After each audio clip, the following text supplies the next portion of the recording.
Hello everybody, welcome to our today's webinar. My name is Arfa and I'm just going to give a brief introduction before I hand over to our speaker for today, Mr. Ashwin, who's the CEO of Auditor. So as you all know that our webinar is going to be focused on leveraging SOC 2 and ISO 27001 Integrated Audit. And this webinar is going to be for approximately 30 to 40 minutes. And in the end, we are going to have a quick Q&A and a poll session where if you can see on your screen, there's a Q&A box. If you have any questions pertaining to today's webinar, please post it in the Q&A box. And after the webinar, we'll be answering those questions. And we'll also be running our polls and would love everybody to participate in the same. So yeah, a very good evening, good morning, and welcome to everybody. And I would now like to hand over to Mr. Ashwin. Thank you, Eva. And again, thank you everybody once again for joining this session and taking out your time. And I'm sure this will be worth of your time to listen to this. And sure you'll be having some good takeaways from this session.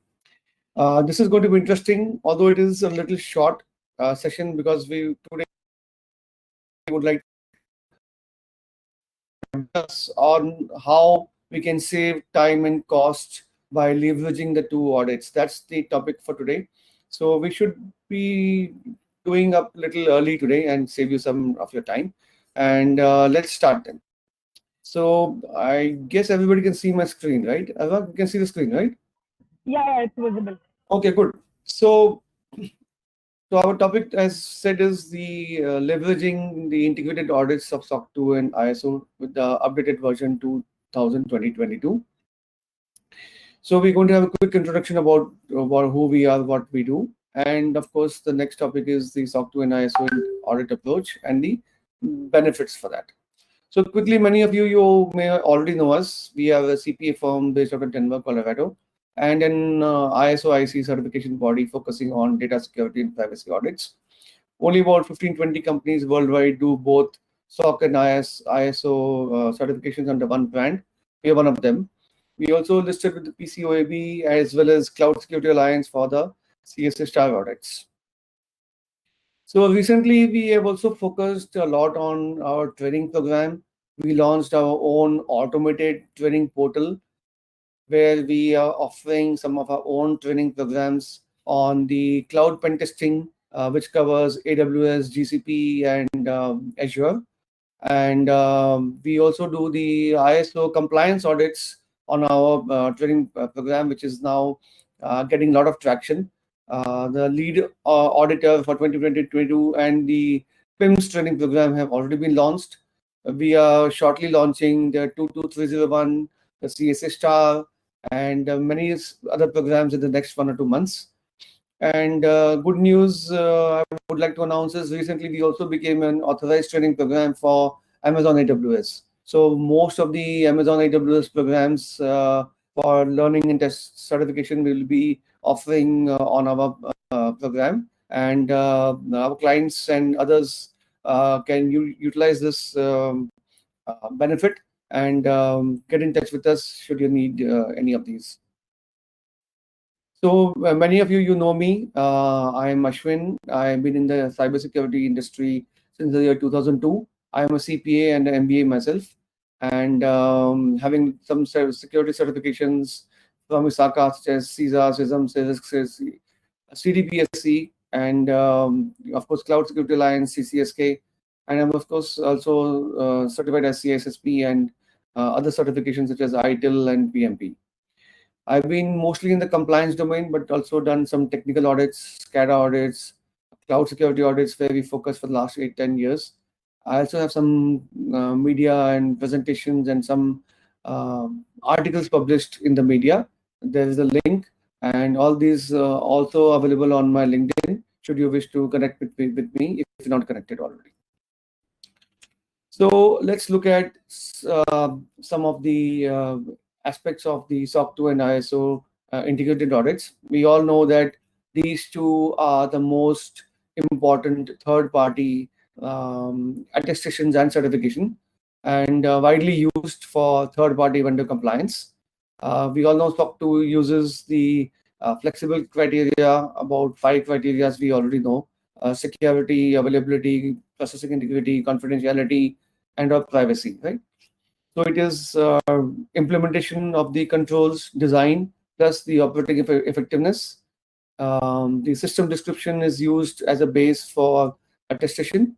And in the ISO, we have the statement of applicability as a base. We have the prescribed controls as per the standard, which are about 94 as per the new standard, which is mostly design because, of course, they talk operating effectiveness, but it's a gray area. Most of the audits are done based on the design. And it's a certification and not an attestation. SOC 2 has got about 300 odd points of focus, whereas the ISO, the new standard, has about 94 controls, other control objectives, I would say. So the differentiating factor here is the purpose. The purpose is here for the security of systems that meets the principles and the criteria as per the AICPA. Here we are talking about effectively and identifying and minimizing security risks and having an ISMS in place.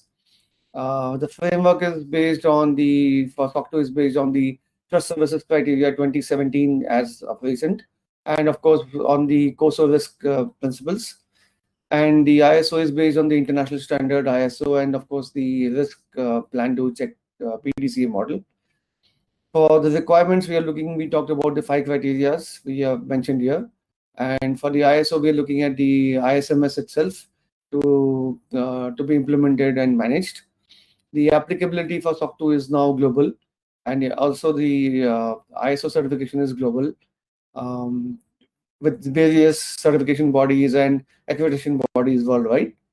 The industry applicability is for mostly service organizations who are mandated under the Sarbanes-Oxley Act and other requirements go for SOC 2.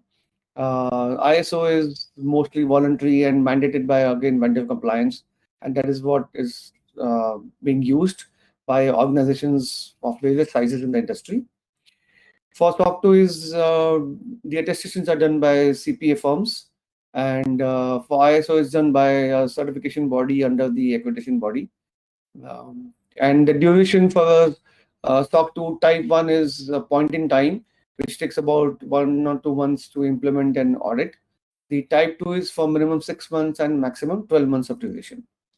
The ISO, on the other hand, looks at a 3-year certification cycle, and which is subject to the annual surveillance audits. So now, why are we looking at integrated audits? We will see the benefits what we can get in doing an integrated audit in the next few slides. And conducting these simultaneous audits both for SOC 2 as well as ISO gives a lot of benefits for organizations as well as the auditors, which we will see in the next few slides. Now, we will first see the mapping of controls with the new standard. So if you look at the AICPA Trust Services Criteria 2017, we have the 9 areas control environment, which talks about CC1 to CC9 exactly, and which are mapped to the ISO updated standard. We have done this one-to-one mapping based on the points of focus and the control objectives. Of course, they're not 100% mapped, but because the SOC 2 is a bigger umbrella with 300 points of focus and is more objective in nature, and and ISO is more prescriptive in nature, most of the aspects and the points of focus get covered, which are also prescribed under the ISO 27001 and updated standard. Because the point of focus needs it to meet the criteria, and ISO is more prescriptive. That is the reason most, in our experience, about 90%, 80 to 90% of the controls stated or control objectives stated in the ISO are already covered in the TSC 2017 criteria.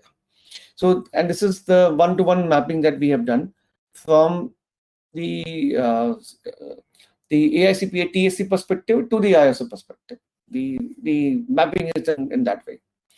So if you see again, all of these CC 1 point here, 1 to 1.3 to 1.5, ABC, which are the points of focus, have been mapped to the various ISO standards with the another new standard. Again, next if you go CC 1.5, CDE 2.2 to map to the all the again standard here, which talks about communication and information areas.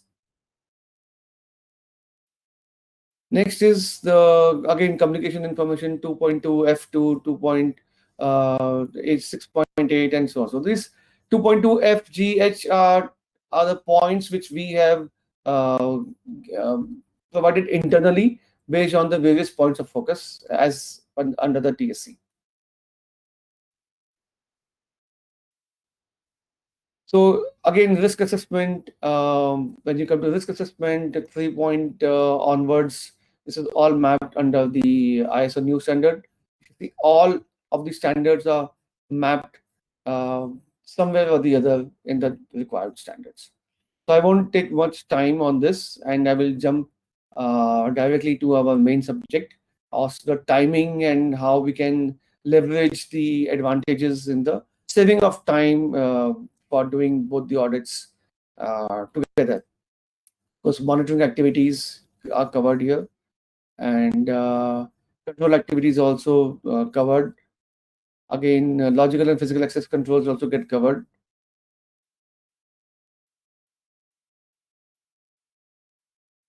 System operations get covered also.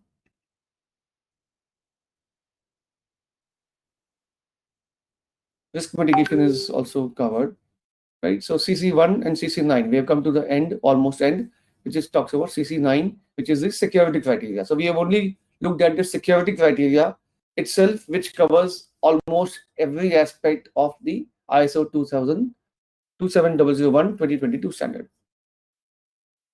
Now, let us look at some new controls also, which have been specifically mentioned as per the new standard.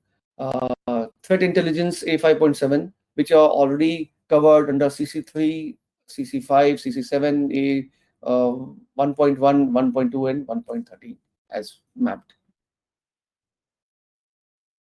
Then we are looking at information security for use of cloud services. Cloud services are also the SOC 2 has been used for cloud services. We have been auditing cloud audits and using SOC 2 for the last 8 years. So almost all the relevant controls for cloud services are definitely covered under the SOC 2 ASCP criteria. When we're talking of ICT readiness, also is definitely covered. The physical security monitoring is covered as part of CC 6.4, 7.1, etc. Configuration management, we already have specific standards on the CC7, CC8, and 8.1, specifically which covers the configuration management. We have information deletion, which was covered under the TSC 6.5A. Data masking was covered under CC 6.1, CC8. Data loss prevention was specifically covered under CC 6.7. Monitoring activities, there's a whole CC4 for monitoring activities. Web filtering was covered under the AICPS, CC 2.2, 3.2, 6.1, 7.1, and so on. Secure coding was also covered under CC 2.1, 7.1, and so on. So if you see that even the new controls which have been there in 2022 were already covered under the AICPA SOC 2, the majority of them, because it was more objective based rather than prescriptive based. So now let us look at how we can benefit with the integrated audit approach. So if you look at the benefits of SOC 2, it gives better trust with clients, increased efficiency, reduced risk of data breaches, protection, higher reputation, and so on. Similarly, ISO also gives some benefits, but of course SOC 2 has got greater benefits. And integrated benefits will be much more, because if you have a SOC 2 and if you have an ISO, it gives you an added advantage. It gives you better trust. It improves your market competitiveness. It improves your visibility, improves your image, can improve your market share, and so on. So I'm not going to focus more time on it. We all know that.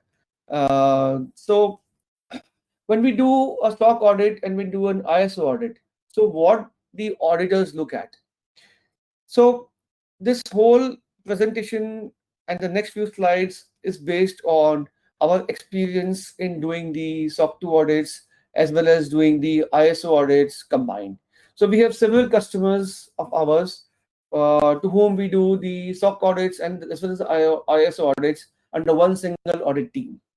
And that's the reason with confidence I can say that the next few slides are much, much relevant to many organizations who have a SOC 2 requirement and also doing the ISO. If you don't have a SOC 2 and if you have only an ISO, the integrated benefits may not be much applicable. But if you definitely doing a SOC 2 and of course an ISO, it makes sense for you to look at the advantages of doing the integrated audit to save time and cost. And we will see how we can do that in the next few slides.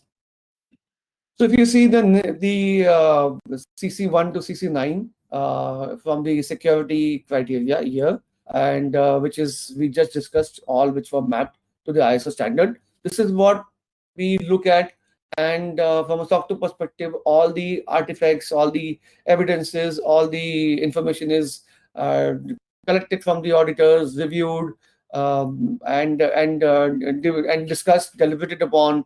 Additional evidences are taken, walkthroughs are conducted, and then specifically in type 2, it takes longer time because the cycle is longer, 6 months to 12 months, where we do a continuous monitoring, continuous auditing, and then we come to an opinion whether the operating effectiveness of those controls are there or not there, right?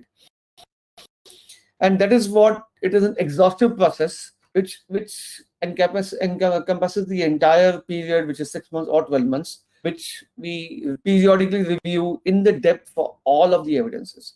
Now, if you see, we have seen that all of these, or rather most of these, are already covered under ISO. So if you are doing in ISO and SOC 2, we already reviewed all of the evidences as part of the CC129 security criteria itself. I'm not talking about availability, confidentiality, processing integrity, and of privacy. Just the security criteria of the SOC 2 covers almost every aspect of the new updated standard.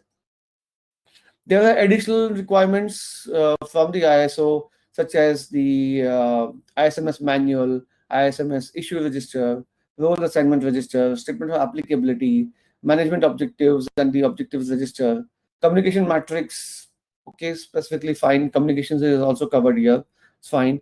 Document and control procedure, master control document or register, internal audit program and procedure report, NC closures, and so on and so forth. Why we have listed this specifically is because the SOC 2 specifically prescribes for this. Although they also covered as part of the SOC 2 itself, but ISO specifically requests or mandates. These are shall requirements, actually, many of them. So has to be presented specifically and documented, especially internal audit report and NC closure reports and all those, to continue with your certification or whatever the case may be, initial certification or surveillance or whatever the case may be. So when we do these audits as part of our experience with the clients that we have been doing the audits, now integrated audits for almost 2 years, we see that when we do a type 1 audit in a SOC 2, the implementation time is separately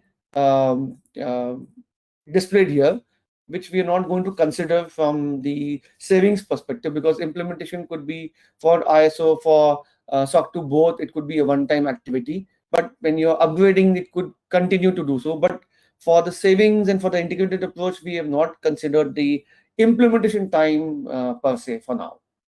But typically, on a type 1 audit, it takes about 2 to 3 months, depending, of course, the size of the organization and the complexity and the criteria involved. But typically, if you're going for a mid-size organization with the 500 employees, also 1,000 employees, we can do a type 1 audit in 2 to 3 months of time. And a type 2 audit takes about 3 to 4 months end-to-end from an auditee perspective. Now, for the ISO also would take 2 to 3 months of time, depending on the scope and the complexity for the implementation. Now, the auditing time. So that is where we are focusing on these advantages of costs and saving. purely on the auditing timeline, both from the auditee perspective as well as from the auditor perspective.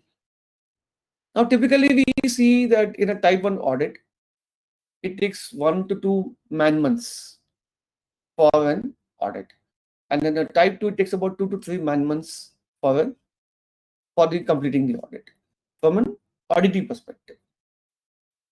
From an auditor perspective, for stage 1, stage 2, and during the audit, right, based on the number of employee strength, the auditor time would be about 12 to 18 days, depending on for the ISO audit. That's what is usually based on the standard, which you will see in the next few slides now.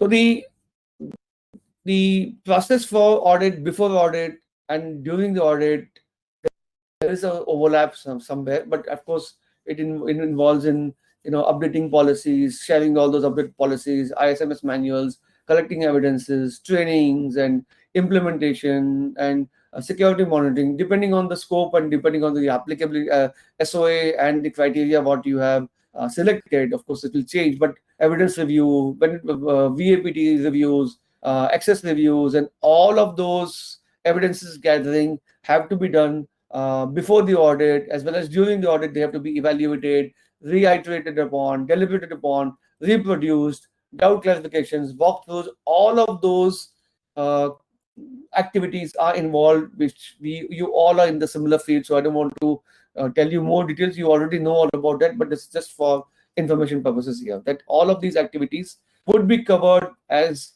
prior to the audit and during the audit. Now, here for the next few slides, we're not discussing anything about implementation. The whole discussion is about saving time and expense before the audit and during the audit. So this is the entire end-to-end process when we do an ISO audit: onboarding, consultant or lead auditor, in planning, initiating, conducting internal audits, closing, planning and initiating the stage 1, stage 2 as applicable. Stage 1, or it can be a surveillance audit if you are doing the annual compliance audits, and compliance reviews, conducting stage 1, stage 2 walkthroughs, artifacts reviews, and then certification. That's all. This is a whole process which we all know about it. Right? Now, ISO 27006, which is the standard, provides an auditor's time chart for a minimum or approximate man-days for an auditor to audit an environment. I have taken a few samples because we are just taking an average, medium, or small size companies to demonstrate that even in a small environment, if you're doing an integrated audit, you would save a lot of time and costs. So I've taken an idea of about 100 to about 600 employee strength, which are SMBs in nature. If you increase the employee strength to 500,000, 5,000, 100,000, and so on, the savings would be much, much more than what we have tried to demonstrate here today.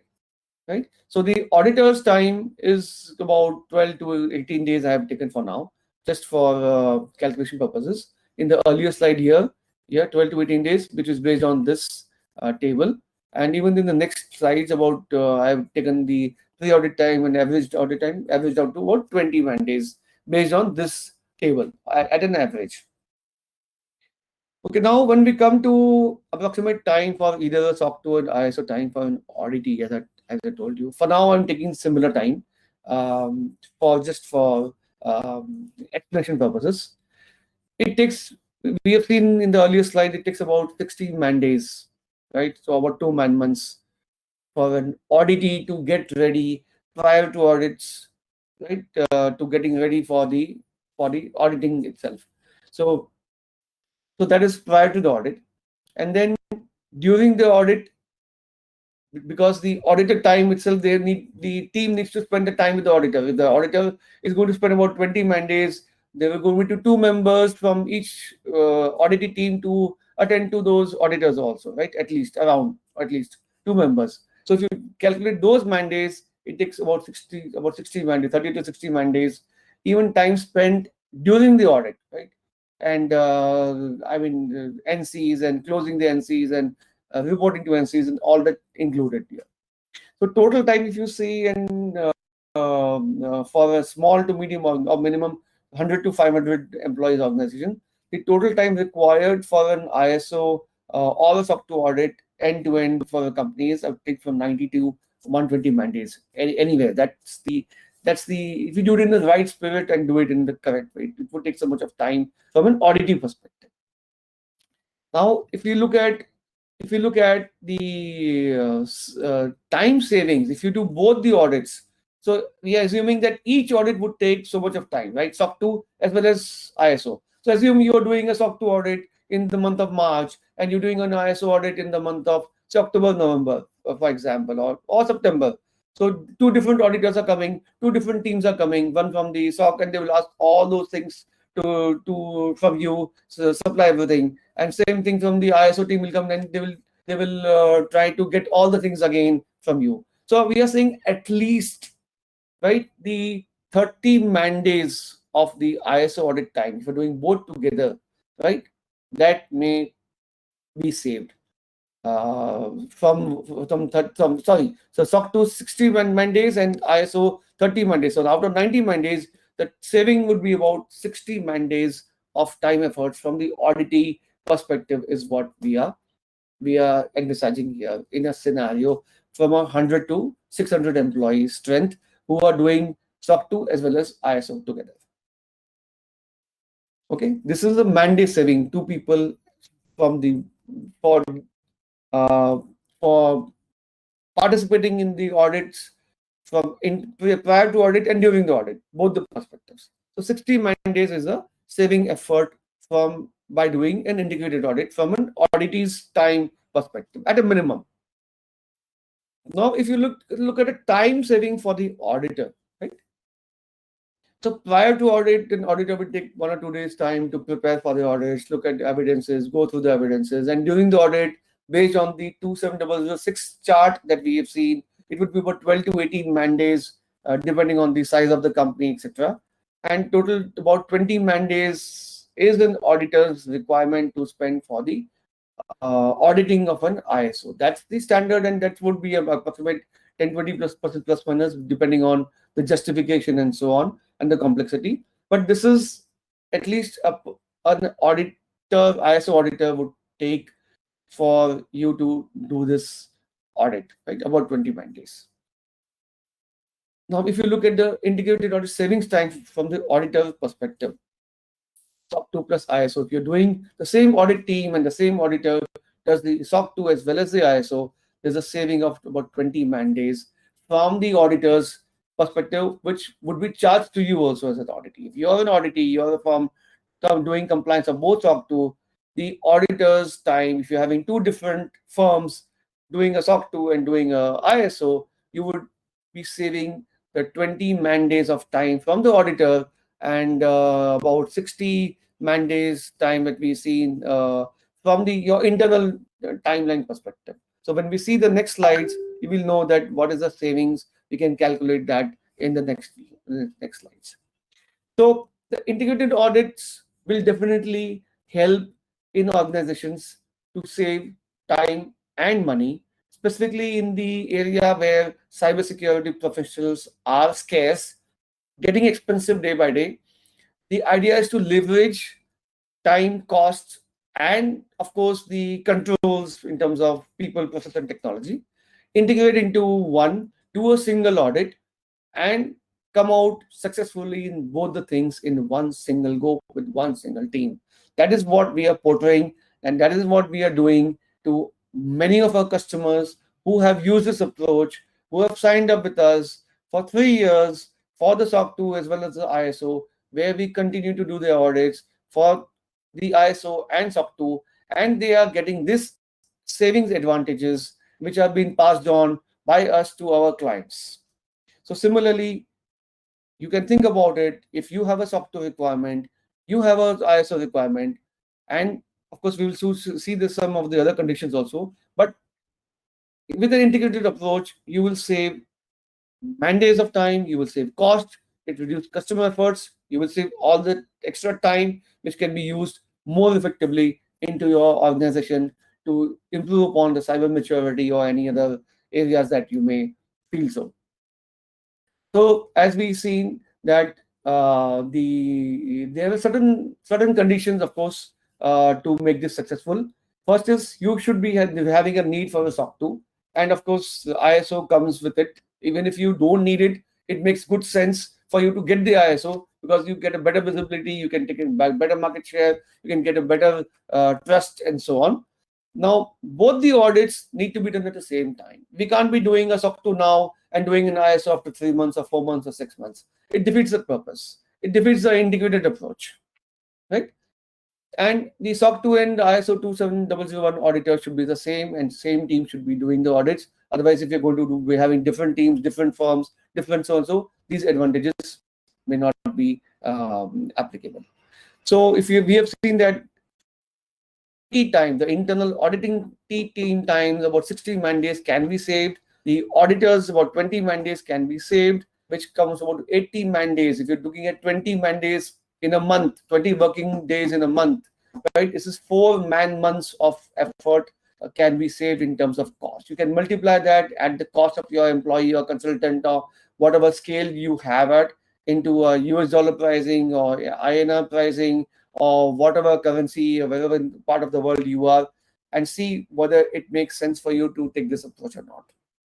In our experience, in our knowledge, many of our clients have taken advantage of this. They are saving, they are using us to do both the audits. Being a CPA firm, we can do that. Many just certification bodies who are not CPA firms, they may not be able to do it, but we have this advantage of being a CPA firm and being an ISO IEC accredited certification body. We can give this advantage to you. Should you be interested, let us know. Now, the disclaimer is that this was general in nature, may or may not be specific to your environment. The examples I have taken were generic in nature, may not suit your environment, may not be as per your environment sizing. If you need to calculate sizing and cost savings for your specific environment or approach for your specific environment, right, please get back to us. May not use this as a base or as an example for coming back to us on this. Now, if you have any questions, we can take any questions, and Alva can run the polls also. Yes. So I've already started the polls, and I would request everybody, if you can see your screen, there is a poll section, and please participate in our polls. We love and we appreciate receiving your feedback, because that only helps us to improve and deliver better webinars for you guys. So please do participate in our polls, and also if you have any questions, simultaneously post them in the Q&A box, and we'll be addressing those right now.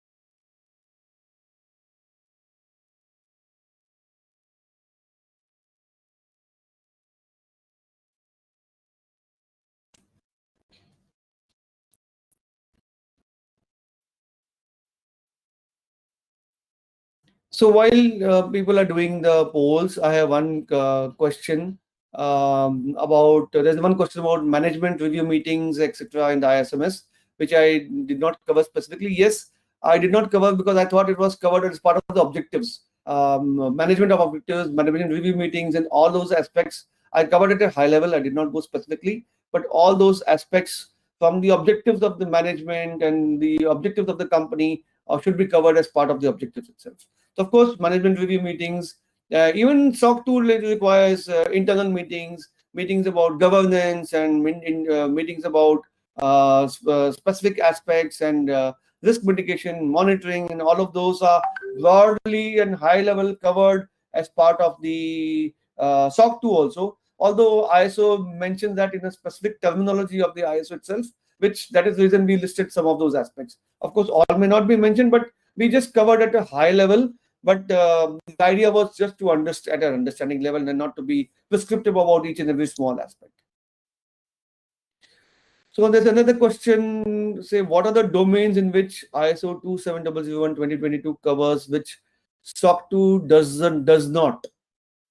So I'm not sure because what it does not cover, SOC 2 does not cover. SOC 2 is, as I tell you, let me tell you again, SOC 2 is based on the COSO risk framework, and risk management has to cover everything. There are 17 principles in the COSO risk framework, which the TSC covers. There are 300 points of focus, which security covers, which are points of focus. So when you look at points of focus, it's a high level objective, right? Which covers almost everything. What you need to, it pushes the onus on you, right? It is not prescriptive like ISO. It is a high level. If you think that you need to reach at this level, what should you be doing? That's what it is. If you're looking at a high level of governance, what should you be doing? And are you doing that or not? So you define your standard, you define what you're doing, and you make sure what you need to do to attain that, right? Example is the metrics, risk measurement metrics. Now we have been discussing about risk measurement metrics at a high level since at various forums, right? Now none of the standards very clearly say whether you should be monitoring every single metric of the risk at a high level. They say you should be doing PDCA and so at a high level, but what level of detail you need to go, nobody mentions that clearly, right? It's upon you to define your environment and prescribe what are your metrics for your environment, what are applicable to you, right? And whether those you meet those particular point of focus or not. So we need to adapt the SOC to a specific environment and audit it as per this specific environment. It is not prescriptive. We need to make a judgment call. We need to take an opinion whether the point of focus is enough and whether the controls for that environment meets those point of focus or not.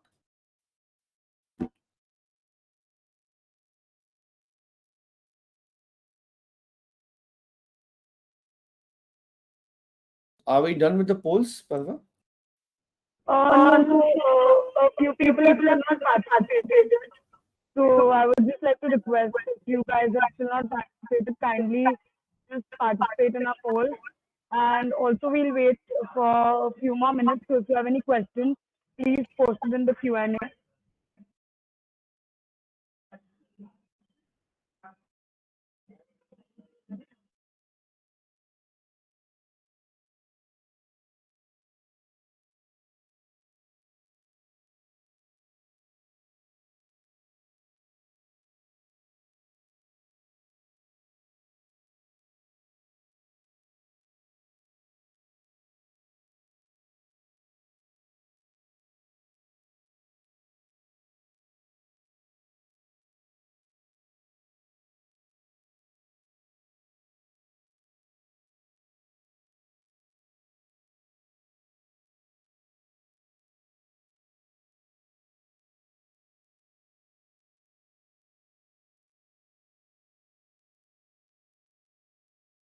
So I think we have done with the polls, and there are no Yeah. more questions. Uh, I thank everybody to have participated in this lovely discussion, and I hope you got some takeaways out of this, and you get some advantages out of this webinar.